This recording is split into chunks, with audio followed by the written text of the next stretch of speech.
Chapter 884, Dare desu ka? Hello. Hold your horses, Nate. It's me. I'm the guy doing the intro this time. Welcome to the podcast, chapter 884. Whew. That's what we're reading. Is there a lot of owls? Owl episode? It may be, but I don't know who the owl is. I don't know who wrote this title. I don't know who One Piece is. Me neither. So yeah. Me neither. Good. There's the intro. Excellent. So we got a cover page. We got the long legs and the long arms, just like we were saying. Oh, actually, I almost forgot. This is actually getting fucking juicy. Because now, for the first time, basically in the whole series, like, okay, so we see, like, Ideo, a long arm tribe member who with strong old punches, and Blue Gilly, I think, the long leg guy. They're on a martial arts crew together now, and they have met. The guys they were beating up were the warring long leg and long arm, like, people, like the fucking tribes or whatever, and they're just like, why are you guys fighting? This is dumb. And so, like, all of a sudden, like, in one fucking page, Oda makes it like a racial tension thing that's like absolutely fascinating, and I can't wait to see like where this goes. I'm really excited to see more of this shit. This is the first time I've actually cared about either of these characters, Ideo or Blue Gilly. Yeah, the idea, I mean, I had no idea that there was, like, a racial tension between these two tribes, but it makes sense. Like, I think you just introduced it. Long guys. Yeah. And these guys are pirates, they don't care, and they're gonna, like, unite the clans and have the whole, like, fucking thing under the Straw Hat crew. Like, it'd be cool. Remember... Yeah, it is cool. Remember Jesse's video about how cool Blackbeard was, or about flags, flaggots, I believe. Yeah. And you talk about how he respects Blackbeard's flag, because there was no, the only thing that mattered was that you could kill lots of people for fun out in the world. It didn't matter, what your race was, what your creed was, who you were, if you were a man or a woman. Some of the most famous pirates of all time were women. There was this big Chinese lady who, like, ran, like, all of the Chinese pirate scene. It was fucking dope. And she was a prostitute. God, she's such a fucking badass. And, yeah, I don't know. Like, this is just really cool. It's really cool to see this happening. Pirates are objectively superior. Yes, excellent. Really want to see more. By the way, I made a terrible job of hijacking the intro because I didn't mention that my name is Hippocrit, and and here we have Nate, best guy ever. Hello, I am the worst guy ever. There we go. Now people know who we are. Indeed, they'll never forget. They'll never forget. And then whammo. Page 1, Luffy punching guy. Yeah. Ouch. Got him. That's the title. The long-awaited blow. Punching guy. Dude, what it says the long-awaited blow. What if it was like sexual though? What if it was like sexual blow, long-awaited? You had a big old rubber dong going on. Could you imagine a Gear 4th blow job? Oh, how no. How powerful would it have to be? Like, you know how when he does like a punch with the Gear 4th and his legs and arms, like they retract into each other. And if he's like having a sexual intercourse, his penis does the same fucking thing. It goes it goes like into a pancake and then extends at extremely high speeds. Plus, you got the whole like armament hockey thing going on. So Luffy canonically obtains the BBC, just like Virgo did. The BBC. Excellent. The big black cock. Oh. Come on, Gib, you know. You know. I don't know. I as a person who watches the BBC every day on television, they need to change their name. They need to change their name. It's offensive to my people. This new slang has to destroy this million-year-old company. It's been from the beginning of time. Anyway, fucking manga. The Luffy's punching the fuck out of Berserk, and he's explaining. Like shouting like while he's fighting. This is how I figured it out. He figured it out. So what did he? How did he fucking figure it out? What's the deal? What happened? Well, the thing is that actually before that, you know what? I didn't even mention this before, but like I forgot to say, or I should have noticed that like it is weird that Luffy, despite using armament hockey, this guy was able to like avoid taking damage, which is noteworthy. I should have brought that up. And I should have thought, like, how is he fucking doing that? Well, I think we were distracted by, like, the whole thing of him being like, is he a Logia or a special Paramecia? What does that mean? We were. Because special Paramecias, like, guys like Marco are actually able to, like, Like Marco specifically has the ability to like negate damage regardless of hockey or not because of the unique properties of his devil fruit as a phoenix fruit that literally allows him to like he takes damage and then regenerates it. So like that's like it like functions the same as kind of like a Logia, but it like works differently so it can get around that. I think it's weird. He can actually heal himself though, so it's like I don't know. It's cool. Marco's got like the coolest fruit in the whole series. But anyway, yeah. So Berserk. What he's been doing this whole time is like changing the way his body is shaped to dodge all of the incoming attacks efficiently. Right. Because he can see a little bit into the future, which, I mean, I don't really think I'd been like thinking anything other than that. Like I just assumed he was dodging because he was really like quick, sees every punch coming.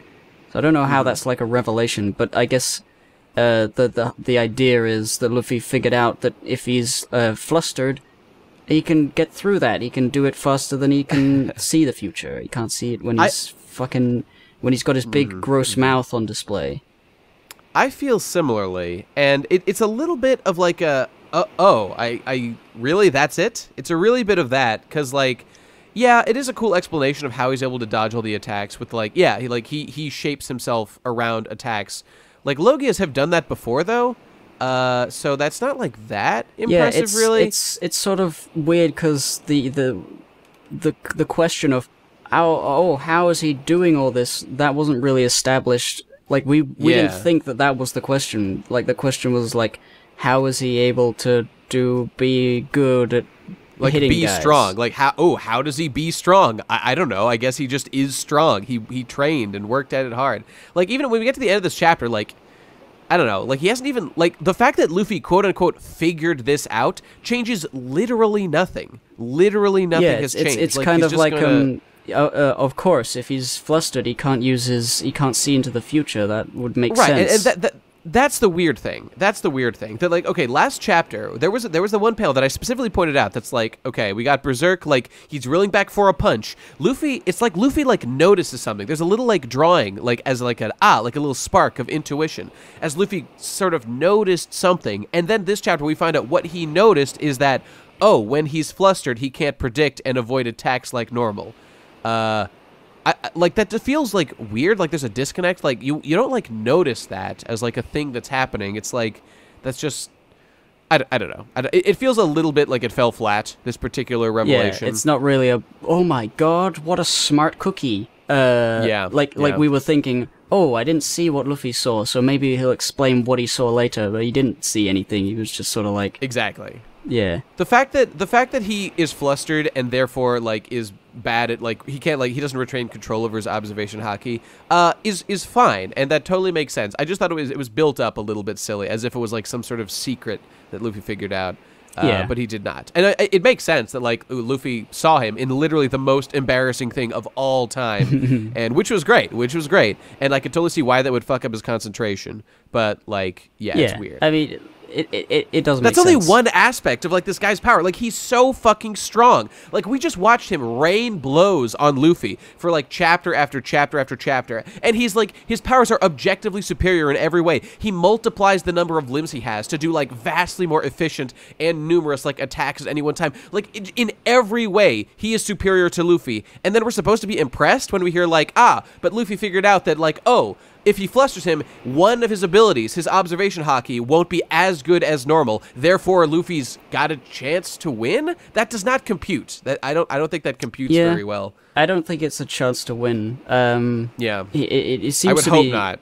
Yeah, like it seems to be setting up that it's like, Luffy made a comeback, but it's like, well, no. As long as I'm concentrating, I have way more strength than you, and Gear Forth doesn't mean shit. Yep. And even in this chapter, he does like the Kong organ, and then he's dodging the same way that Luffy knows how. He's just like, even if you know, it doesn't mean anything. Exactly. It accomplishes nothing for the sake of. It's good to know how your opponents are doing things. Like that's cool. That's it does. He could maybe use that knowledge. I think the way it's going to go forward is Luffy's going to start yelling insults about his. Distract him. Yeah. Like you got a big ugly mouth, and he's like, no, I don't. Baka, shut up. If if Luffy does use that, that would like be the sort of like smart fighting that I wanted to see Luffy do in order to find like the unique weakness of this guy. Because, you know, I've talked about in countless episodes, I love when like characters find unique weaknesses of devil fruits or like just the particular guy they're fighting. Like that's what makes fights unique and interesting, as opposed to just like, you know, Luffy higher power level or lower power level than the other guy. So if it goes that way, I'll take back some of this, because this feels like it's, again, a little bit falling flat. But if they capitalize on what we've learned this chapter, I will definitely feel better about it. Yeah. Yeah. But anyway, the fight does not just end at that point. No. As we see this guy pull out some peerless donuts. And Luffy says it's not mochi? Is that real? Like, it is mochi, right? I think it's a weird translation. The manga stream had like, that's just mochi. So it's literally the opposite. Yeah. But I think what the thing he's getting at is like, he makes donuts and he says there's no donuts, that's just mochi. So it's like both statements can be true. It's just they mean, like, on their own they mean completely opposite things in English. Yeah, I see what you're saying. But then he forms big ol' levitating hard ass mochi arms from this and punches the fuck out of Luffy. And like, this is really cool. He's got his Minecraft on. He's got his Minecraft hands going. Oh yeah. Like the panel of Luffy like taking this blow with like his pupils like dilated or like lined. It's like he's gonna pass out. Is kind of the indicator there. This looks like a fucking powerful blow. I really thought this was cool. And in Gear 4th, like what could he possibly do now? Oh, God, Berserk. Okay, Berserk, I was a little bit wavy at the beginning of this just because the reveal was not that great, but it might turn that around, and this ending of this particular fight was a fucking powerhouse, and I really am happy to see him beating the shit out of Luffy. This man has more than a 1 billion berry bounty. We got to keep that in mind. And yes, continue to fight. Fight. I don't want Luffy to beat him. He literally should not be able to defeat this man. I wonder how much a strawberry costs in terms of berries. 5... Maybe. If you recall, Chopper's bounty was 50 berries. And I feel like 50 cents would be too low, but $50 might be relative, might be decent. So I'm going to say a berry is like $1. Though then again, like if you just convert it to yen, which is like the easiest way to do it, one yen is about 1 cent. So it's like you could maybe it is just like literally 50 cents for Chopper. I think it's I mean I think that's the joke. It's like he's not even like 100 yen. It's not even one. Didn't his bounty go up? I gotta check this out. I think it went up by 1 to 51 or something silly like that. I don't actually remember. I thought it went up to 100. Let me check real quick. His bounty is 100 berries, so $1, $1 Yeah, incredible. Very funny, very fucking funny. Okay, but that's it for the fight. We're left with the cliffhanger. Luffy just got blown the fuck out, basically, and resolved. They're resolved. And now we're back over at Chocolate Town, and in the sweet factory we got the big boy, the what's it, Poundland? What is Pound? This? Yeah. Pound cake. Dude, do you think this guy took Big Mom to Pound Town? You know what I'm saying? You know what I'm saying? He was her husband. You know he gave her the good D. You know it. She would not stand for less than the choice D. He took her to Pound Town every day. I really gotta wonder why this guy. I know, why this man? I mean, Big Mom does have the mind of a child, so she probably just sees a guy, is like somewhat interested in him, immediately marries him, fucks him for a while, gets a couple kids, and then gets bored and moves on. God, Big Mom is so cool. She is so cool. She's a fucking force of nature. I really like Big Mom. I'm really happy with this arc. But he's here to see his daughter. He's just here to see Chiffon. And that's that. There's nothing really to do. I mean, I assume at some point something's going to happen with him. He will meet Big Mom. I think him and Big Mom will have a reunion, and it'll be like cute or something. I expect that to happen at some point. I don't know. We haven't seen Big Mom interact with any of her husbands at all, so I think that'd be interesting. It would be pretty fun if you just can't remember who he is. It would be. Also, you know what's amazing to me? You know, this is cool. This is like real world shit. It's like So in the real world, like, society tells us that, like, you can only have, like, one wife, or, yeah, you can only have, like, one wife or one husband or whatever. But then, like, some people go off, like, the Mormons or whatever. Like, they tried for a while to, like, let polygamy be a thing. And, like, you can think that's good or bad or whatever. That's not what I'm talking about. It's just that it's interesting that, like, so Big Mom is too powerful to be controlled, like, by anyone in the world. She is too powerful. She will do whatever the fuck she wants. And so, of course, just by following human instinct, she just gets, like, 100 fucking husbands, like, as many as she fucking wants, and no one can stop her. I just think that's cool. It's, like, human nature at work. And, like, no one even questions it. Like, yeah, Big Mom's in charge. Like, no one's here being like, oh, no, but the Bible says only one husband. Like, nobody gives a fuck. Like, Big Mom will kill you if you say shit to her. I was about to say One Piece doesn't have a Bible, but then I remembered that it sort of does. There's a religious peeps. Yeah. Kuma had one. Yeah. That's right. I forgot he did. He's and the we've Christian. seen some... He is the Christian. And don't forget, we've got Mother Caramel, who was like a nun or something. And there's been some religious stuff. I wonder when One Piece is going to tackle the issue of dismantling the church. Well, maybe it's going to tackle this... yeah, maybe it's like the Tenryu Bito or something like that. Yeah, we're holy boys. I mean, I guess they it's are holy. Sort of what it is. They are kind of like that in a way. They're just like aristocracy or something, like a false god. Like they're in their situation just because like they were the ones who are descended from the people who made the world government. That doesn't like make them good. They're just people. They just are born into like the system they're in or whatever. But I'm sure we will get much more into that as time goes on. God, I can't wait. I want to see Luffy beat them all up. It'll make me laugh. Actually, you know what? Not all of them are evil. Okay, but most of them. Beat most of them up. So anyway, yes, we're cooking, baby. Brûlé is contacting Pudding about the plan that's going on. So Sanji's like listening in, like, oh, what's going on? And they know that the Straw Hats will arrive at the Cacao Island at 1 a.m. and in 9 hours' time, they say, Straw Hat crew will arrive. The captain, they say, will not show up because, haha, Berserk, my big brother, my big boy, my big baby boy, is beating the shit out of him, and he's gonna die. And then Mama will be wrangled by Prospero and then brought back to eat the cake. So everything in this sort of bit is like going as planned. Even though that Sanji's there, like not everyone knows that. But it's cool to watch all the chefs cooking and stuff, though. I like seeing a little of that business going on here. I want to eat that cake. It's 9 hours. I mean, I guess 9 hours is a lot. Like, I'm trying to think of like how long it takes to bake a cake, but this is a giant cake, so of course. This is a giant, like, magic, delicious cake. So I think that Oda has sort of written himself into a place here where, like, he's just bought himself time to, like, get everything in order. So, like, they need to make the cake. They need to, like, distract Big Mom. Really, everything just hinges on how long it... I'm almost positive Oda wrote this particular bit around how long it would take to make this cake. And, like, he just fit everything around it. Just, you know, from like, the author's perspective. And so Luffy has to have as a consequence, has to have an endurance battle for hours against, what's-his-face, Katakuri. And, like, they got to distract Big Mom for, like, 9 hours in the meantime. And, yeah. And then it'll all go down.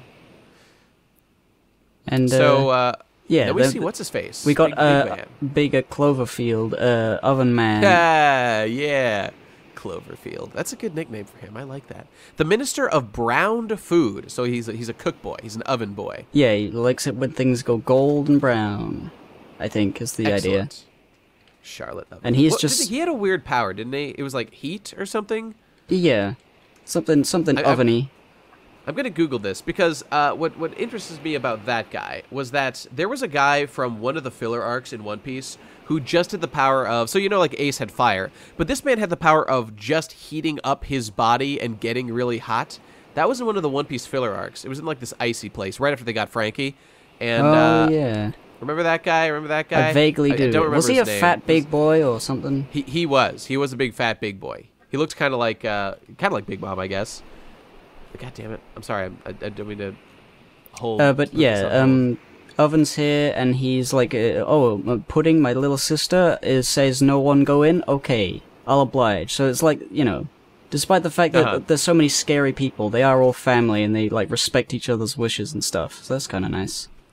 Indeed, I really like that. I like the relationship between the Big Mom pirates, and that's one of the things that has made me think that, like, they will be allies eventually. And by the way, I looked it up. He has the Netsu no Mi, which is a high heat devil fruit. He is a high heat human. So there you go. It's exactly what that other guy had. So okay, cool. It's literally one from a filler arc in One Piece that Oda stole. He's a bad man.